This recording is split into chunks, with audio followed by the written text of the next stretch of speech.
دعاؤں اور اذکار میں اضافے کے حوالے سے اہل سنت و جماعت کا احادیث طیبات کی روشنی میں یہ موقف ہے کہ ذکر و اذکار، دعا اور درود شریف میں اضافہ کرنا اور اپنی طرف سے کلمات کی زیادتی کرنا یہ بالکل جائز ہے، اور نبی کریم صلی اللہ علیہ وآلہ وسلم کی مرفوعاً حدیث اور حضور علیہ الصلوۃ والسلام کے صحابہ کرام علیہ رضوان کے جو آثار ہیں ان سے یہ بات بالکل واضح ہوتی ہے۔ نماز جیسی اہم عبادت میں بھی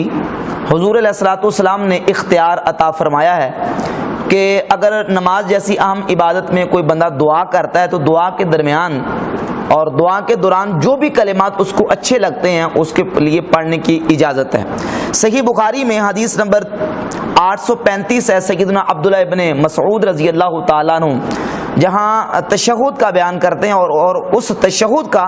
کہ جو فرماتے ہیں کہ مجھے نبی کریم علیہ السلام نے تشہد اس طرح سکھایا ہے جس طرح قرآن کریم کی آیت ہوتی ہے، تو قرآن کریم کی آیت کی طرح مجھے حضور علیہ الصلوۃ والسلام نے تشہد سکھایا ہے۔ تشہد کے بعد سرکار دو عالم صلی اللہ علیہ وسلم کا فرمان مقدس بیان کرتے ہیں کہ حضور علیہ السلام نے فرمایا جب تشہد پڑھ لیں ثم یتخیر من الدعاء اعجبہ الیہ فیدعو، پھر اس کو دعا کا اختیار ہے، جو اسے کلمات اور الفاظ پسند ہیں، اچھے لگتے ہیں، ان کلمات کے ساتھ وہ دعا کر سکتا ہے۔ اب ظاہر ہے کہ جو بھی کلمات اچھے لگتے ہیں، پسندیدہ ہیں، اپنی طرف سے ان الفاظ کو ادا کرے، یا قرآن مجید اور احادیث طیبات میں جو دعائیں مذکور ہوئی ہیں ان دعاؤں میں سے کوئی بھی دعا تشہد کے بعد اور درود شریف کے بعد وہ پڑھ سکتا ہے۔ ہاں یہ ہے باقی تینوں ائمہ امام شافعی، امام مالک اور امام احمد بن حنبل رحمۃ اللہ تعالیٰ علیہ وہ فرماتے ہیں جو بھی دعا کلمات جن الفاظ کے ساتھ بھی کرنا چاہے کر سکتا ہے، جبکہ امام اعظم ابو حنیفہ رحمۃ اللہ فرماتے ہیں کہ یا تو قرآن و حدیث کی دعائیں یعنی دعائے معصورہ پڑھے، یا یہ ہے کہ پر اپنی طرف سے بھی اگر الفاظ ادا کرتا ہے تو کم از کم وہ دعا جو ہے وہ قرآن و حدیث کے مشابہ ہونی چاہیے، دنیاوی اس میں الفاظ استعمال نہ کیے جائیں۔ یعنی دعا کرتا ہے ربنا آتنا فی الدنیا حسنہ وفی الآخرۃ حسنۃ وقنا عذاب النار، تو ٹھیک ہے۔ اس طرح کی دیگر جو قرآن و حدیث میں دعائیں آئی ہیں ان کو وہ پڑھ سکتا ہے، اور اس طرح کے الفاظ استعمال نہ کریں جو دنیا کی یہ کلمات کے مشابہ ہیں، جس طرح دعا کرے کہ ربنا آتنا زوجتن حسینتن و سیارتن جدیدتن و بیتن واسعا، یا اللہ مجھے حسین بیوی عطا کر دے، مجھے جو وہ نئی گاڑی عطا کر دے، اس طرح کے کلمات کے ساتھ دعائیں نہ کریں۔ باقی جو بھی کلمات قرآن و حدیث میں دعا کیا ہیں یا قرآن و حدیث میں کے مشابہ جو دعائیں ہیں ان دعاؤں کو وہ ذکر کر سکتا ہے اور پڑھ سکتا ہے، اپنی طرف سے اضافہ کر سکتا ہے۔ ثم یتخیر من الدعاء، پھر دعا کا اسے اختیار ہے، اعجبہ الیہ فیدعو، جو اس کو الفاظ پسند ہیں کلمات ان کلمات کے ساتھ دعا کرے۔ اب نماز کے بعد ہم جب دیکھتے ہیں تو حج کے حوالے سے احادیث موجود ہیں، اور نماز کے اندر ہی کئی ایسے مقامات ہیں کہ جس میں نبی کریم صلی اللہ علیہ وآلہ وسلم کے صحابہ علیہ رضوان نے اپنی طرف سے دعاؤں کا اضافہ کیا، تو حضور علیہ الصلوۃ والسلام نے ان کی حوصلہ شکنی نہیں فرمائی بلکہ حضور علیہ السلام نے ان کی حوصلہ افزائی فرمائی۔ مثال کے طور پہ صحیح بخاری میں حدیث موجود ہے، صحیح بخاری حدیث نمبر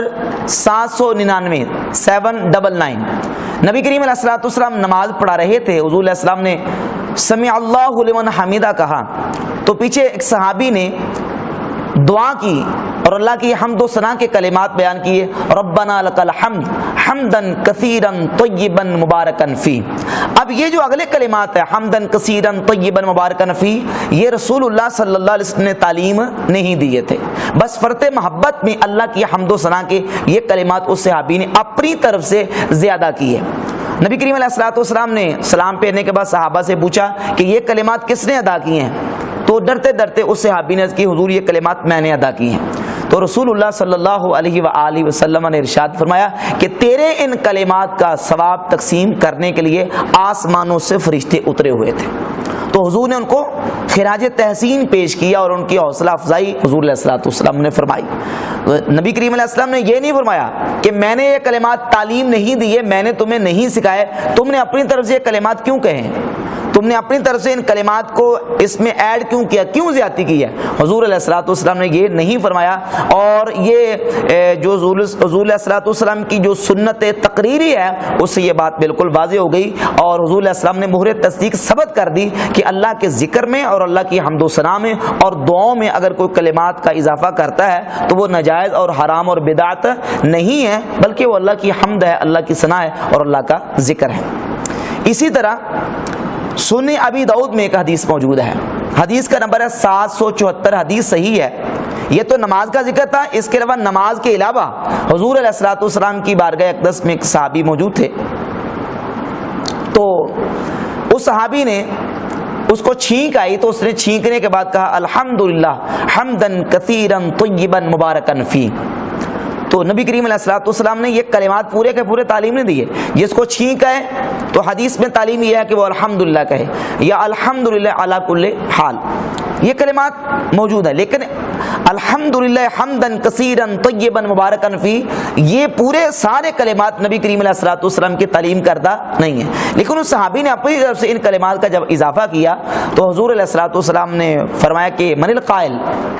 اس کلمے کا قائل کون ہے، کس نے یہ کلمہ کہا؟ تو اس صحابی نے حضور علیہ السلام کی بارگاہ میں عرض کی کہ حضور میں نے یہ کلمات ادا کی ہیں، تو فرمایا تیرے یہ کلمات اللہ رب العزت کے عرش کے نیچے جا کے ٹھہرے ہیں، یعنی اللہ کی بارگاہ میں یہ کلمات اتنے قبول ہو گئے۔ تو اپنی طرف سے صحابی نے کلمات کا اضافہ کیا اللہ کی حمد و ثنا کے، تو حضور علیہ الصلوۃ والسلام نے ان کو بدعت کہہ کے یا ان کو حضور علیہ الصلوۃ والسلام نے ان کلمات کو رد نہیں کیا۔ اب حضور علیہ الصلوۃ والسلام کے صحابہ کرام علیہ رضوان کا عمل دیکھتے ہیں، تو ان کے عمل سے بھی یہ بات بالکل واضح ہوتی ہے کہ وہ دعاؤں میں اور اللہ کے ذکر میں اضافے کے قائل تھے، اور وہ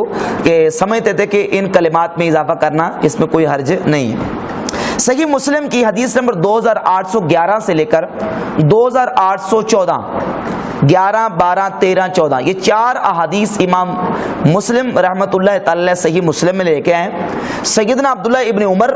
اور حضرت سیدنا فاروق اعظم عمر ابن خطاب رضی اللہ تعالی عنہما، ان دونوں صحابہ سے صحیح مسلم میں، اور الطبقات الکبریٰ امام ابن سعد کی کتاب میں سیدنا عبداللہ ابن مسعود سے اور حضرت امام حسن مجتبی رضی اللہ تعالی عنہما، دونوں صحابہ سے یہ روایت الطبقات الکبریٰ میں اس طرح کی اس مضمون کی موجود ہے۔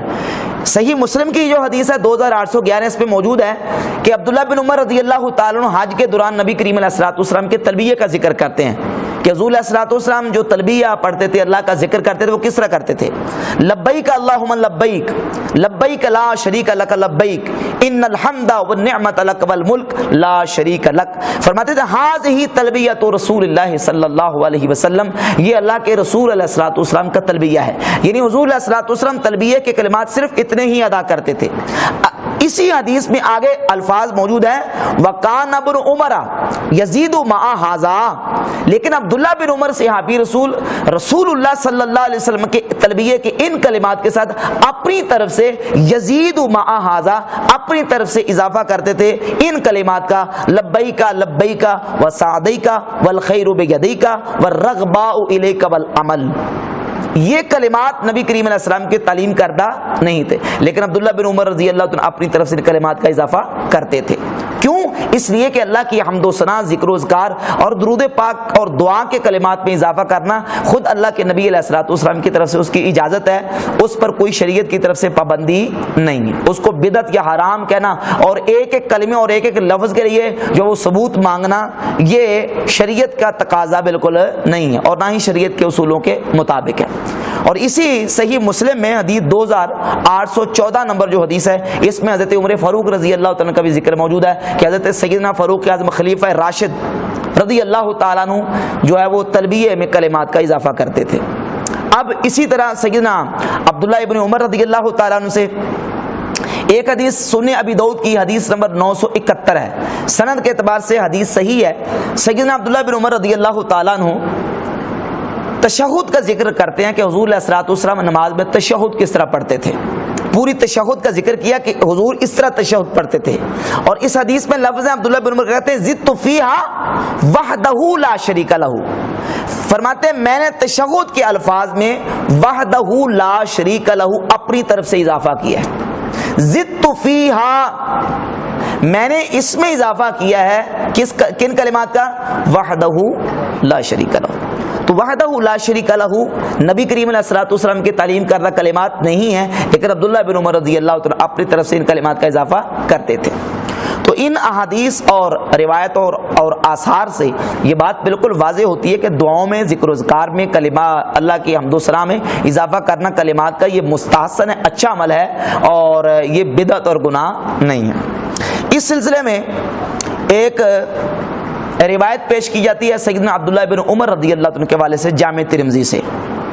غیر مقلدین کی طرف سے اس کو پیش کر کے تو اہل سنت کے عقیدے کا رد کرنے کے لیے پیش کی جاتی ہے کہ دیکھیں جی آپ کہتے ہیں کہ کوئی بھی کلمات اچھے اپنی طرف سے زیادہ کیے جائیں، اگرچہ نبی کریم علیہ السلام نے تعلیم نہ دی ہو تو وہ ٹھیک ہے، ان پر کوئی کسی قسم کا اعتراض نہیں ہے، جبکہ عبداللہ بن عمر صحابی تو اعتراض کیا کرتے تھے۔ جامع ترمذی کی حدیث ہے کہ جامع ترمذی میں سیدنا حضرت عبداللہ بن عمر رضی اللہ عنہ سے کے سامنے کسی شخص نے چھینکا تو اس نے چھینکتے وقت کہا الحمدللہ والسلام علی رسول اللہ۔ تو عبداللہ بن عمر رضی اللہ تعالیٰ نے اس چھینکنے والے شخص کو کہا کہ میں بھی یہ کہتا ہوں والسلام علی رسول اللہ، لیکن چھینکتے وقت والسلام علی رسول اللہ صلی اللہ علیہ وسلم کہنے کی تلقین یا تعلیم اللہ کے رسول نے ہمیں نہیں دی۔ تو یہ روایت بیان کر کے اس سے مطلب یہ نکالتے ہیں کہ مطلب یہ نکلا کہ جس چیز کا ثبوت نبی کریم علیہ الصلوۃ والسلام سے نہ ہو اور حضور نے اس کو تعلیم نہ دیا ہو تو وہ کلمات جو ہے وہ کہنے جائز نہیں ہیں۔ جبکہ اگر ہم اسی روایت کو اس کے متعدد طرق کے ذریعے ہم دیکھتے ہیں تو جامع ترمذی میں اس کا ایک طریق موجود ہے۔ امام ترمذی رحمۃ اللہ اس طریق کو ذکر کر کے کہتے ہیں کہ یہ روایت غریب ہے اور اس کو زیاد بن ربی نے روایت کیا ہے۔ راوی کا نام کیا ہے؟ زیاد ابن ربی، اور یہ طریق بھی غریب ہے۔ امام ابو بکر احمد ابن حسین بیقی المتوفہ 458 ہجری اپنی کتاب مشہور زمانہ کتاب شعب الایمان کی جلد نمبر 7 صفحہ نمبر 24 پر 3 طریق اس کے لے کے ہیں۔ کتنے طرق؟ 3 طرق لے کے ہیں، 9325 9326 اور 9327۔ 9325 اور 26 ان دونوں طرق میں مضمون اور ہے، اور 9327 والا جو طریق ہے اس میں مضمون اور ہے جو زیاد ابن ربی کے طریق سے ہے۔ اب تینوں طرق امام بیہقی رحمۃ اللہ ذکر کرتے ہیں۔ پہلے 2 طریق میں مضمون کیا ہے؟ وہ یہ کہ عبداللہ بن عمر رضی اللہ عنہ کے سامنے ایک شخص نے چھینکا اور اس نے فقط کہا الحمدللہ، تو سیدنا عبداللہ بن عمر نے کہا قد بخلتا فحلا حیث حمدت اللہ صلیت علی النبی صلی اللہ علیہ وسلم، اے چھینکنے والا تو نے صرف الحمدللہ کہا ہے، حضور علیہ الصلوۃ والسلام پہ درود و سلام نہیں بھیجا۔ قد بخلتا، تو نے بخل کیا ہے، فحلا حیث حمدت اللہ صلیت علی النبی صلی اللہ علیہ وسلم، تو نے اللہ کی حمد کے ساتھ نبی کریم علیہ الصلوۃ والسلام پہ درود کیوں نہیں بھیجا؟ تجھے چاہیے تھا کہ تو درود بھی بھیجتا، لیکن تو نے صرف حمد کی ہے۔ یہ ہے طریق نمبر 9325، اور طریق نمبر 9326 میں مضمون اس طرح ہے آتا سا رجل عند ابن عمر رضی اللہ تعالیٰ عنہ، سیدنا عبداللہ بن عمر کے سامنے ایک شخص نے چھینکا اور اس نے کہا الحمدللہ رب العالمین، بس اتنا کہا۔ تو عبداللہ بن عمر نے کہا لو تممتها والسلام علی رسول اللہ صلی اللہ علیہ وسلم، کاش کہ تو والسلام علی رسول اللہ صلی اللہ علیہ وسلم کہہ کے اس کو مکمل کرتا، یعنی الحمدللہ رب العالمین والسلام علی رسولہ صلی اللہ علیہ وسلم، یہ کہتا، کاش کہ تو یہ کہتا۔ اب ان دونوں طرق کا، دونوں حدیثوں کا مضمون یہ ہے کہ اللہ کی حمد کے ساتھ ساتھ نبی کریم صلی اللہ علیہ وآلہ وسلم پہ درود بھی تجھے بھیجنا چاہیے تھا۔ عبداللہ بن عمر تو مطالبہ کر رہے ہیں کہ تجھے درود بھیجنا چاہیے تھا، تجھے حضور پہ سلام پڑھنا چاہیے تھا، مطالبہ کر رہے ہیں کہ تجھے ایسا کرنا چاہیے تھا۔ اب یہ 2 طریقے ہیں، ان کا مضمون ایک طرف۔ اب تیسرا جو طریق ہے اس میں یہ ہے کہ شخص نے چھینکا، وہی جامع ترمذی والا، اور اس میں راوی ہے زیاد ابن ربی، زیاد ابن ربی۔ اب امام بیہقی جامع ترمذی والا طریق بھی لے کے ہیں اور 2 طرق اپنی طرف سے بیان کیے، پہلے 2 اور تیسرا، ان کے بارے میں لکھتے ہیں الاسنادان الاولان اصح من روایت زیاد ابن ربی، الاسنادان الاولان اصح من روایت زیاد ابن ربی وہ روایت جو جامع ترمذی میں امام ترمذی زیاد ابن ربیع سے لے کے آئے اور شعب الایمان میں طریق نمبر 9327 ہے، یہ طریق جس میں زیاد ابن ربیع ہے، اس روایت سے جو میں نے دو پہلے سندیں بیان کی ہیں، کہتے اصح من روایات زیاد ابن ربیع، یہ دونوں سندیں زیاد ابن ربیع کی سند سے زیادہ صحیح ہیں، یہ دونوں حدیثیں زیاد ابن ربیع کی حدیث سے زیادہ صحیح ہیں۔ وفیہما دلالۃ علی خطأ روایت ابن ربیع، اور ان دونوں حدیثوں میں زیاد ابن ربیع کی روایت کے غلط ہونے پر دلالت ہے، یعنی دلیل موجود ہے کہ زیاد ابن ربیع کی روایت میں خطا ہے، ان سے غلطی ہو گئی ہے۔ جو انہوں نے یہ کہا کہ عبداللہ بن عمر نے یہ کہا کہ میں بھی کہتا ہوں والسلام علی رسول اللہ، لیکن ہمیں اللہ کے رسول علیہ السلام نے تعلیم نہیں دیا، یہ مضمون بیان کرنے میں زیاد ابن ربیع سے غلطی ہوئی ہے۔ زیاد ابن ربیع کی اس روایت سے وہ دو طرق جو ہیں پہلے میں نے بیان کیے 2325 اور 26 وہ زیادہ صحیح ہیں، زیادہ صحیح ہیں۔ اور یہ جو زیاد ابن ربیع ہیں، امام بہقی کہتے ہیں قد قال البخاری فیہ نظر، امام بخاری کہتے ہیں اس میں نظر ہے، یعنی اس پر امام بخاری رحمۃ اللہ علیہ نے زیاد ابن ربیع پر جرح کیا۔ تو بحمد تعالیٰ ان روایات احادیث اور آثار صحابہ سے یہ بات بالکل واضح ہو جاتی ہے کہ روزہ رکھنے کی نیت کے کلمات ہوں یا روزہ افطار کرتے وقت کی جو دعائیں ان کے کلمات ہوں، یا اذان کے بعد جو دعا پڑھی جاتی ہے اس کے جو دیگر اضافی کلمات ہیں، یا جس بھی مقام پر جہاں منع نہیں کیا گیا، اگر کلمات دعا کے، ذکر و اذکار کے، درود شریف کے اپنی طرف سے اضافہ کیا جائے اور اللہ تعالیٰ کی حمد و ثنا کے کلمات اپنے کلمات میں اگر بیان کیے جائیں تو اس میں کوئی حرج اور گناہ نہیں ہے۔ ہر ایک جملے اور لفظ پہ دلیل کا مطالبہ کرنا یہ قرآن و حدیث کا، اور یہ جو میں نے آپ کے سامنے دلائل رکھے ہیں ان دلائل کے بالکل یکسر خلاف ہے۔